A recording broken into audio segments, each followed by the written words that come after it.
છે એ માટે જે તેઓએ સંબોધ્યું કે યુથને ઇમ્પેટસ મળે એવું આ બજેટ છે.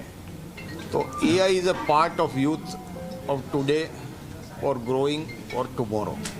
તો એઆઈ ખૂબ જ અગત્યનું છે ને એને એઆઈને સંબોધીને ખૂબ ફાયદા આપેલા છે. એમએસએમઈમાં તેઓએ કીધું કે જે 4 સ્ટેપ્સ લીધા છે એમએસએમઈને ફાયદા આપવા. તેઓએ એમાં પણ એમએસએમઈને જે અત્યારે સિક્યોરિટી જોઈએ, સેફટી જોઈએ, ફાઇનાન્સ જોઈએ અને ease of doing certain businesses and setup જોઈએ, એ બધું આ બજેટમાં તેઓએ કવર કર્યું છે. તદુપરાંત જે નવો ઇન્કમટેક્સ એક્ટ તેઓએ કીધેલું કે આવશે. આજે જાહેર થઈ ગયું કે પહેલીથી નવો ઇન્કમટેક્સ એક્ટ અમલમાં આવશે.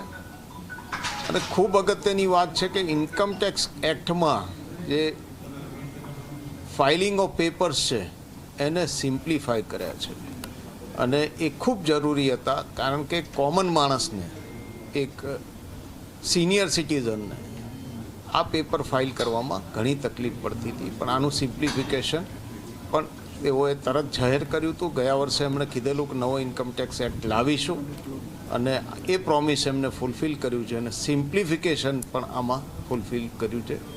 ટીસીએસ, ટીડીએસ આ બધામાં પણ ઘણા રાહત આપીને સ્ટેપ્સ લીધા છે.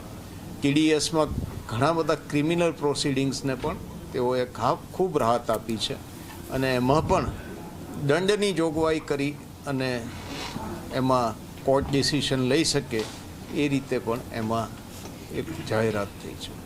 તો આ રીતે ખાસું સિમ્પ્લિફિકેશન પ્રોસેસ ઓફ ટેક્સેશન તરફ ઇન્ડિયા આગળ વધી રહ્યું છે. સંદીપભાઈ, આપણે ગુજરાત ચેમ્બર શું રજૂઆતો કરી, શું અપેક્ષાઓ હતી ગુજરાતના ઉદ્યોગોને લગતી અને એમાં કેટલા ખરા ઉતર્યા છે આ બજેટ?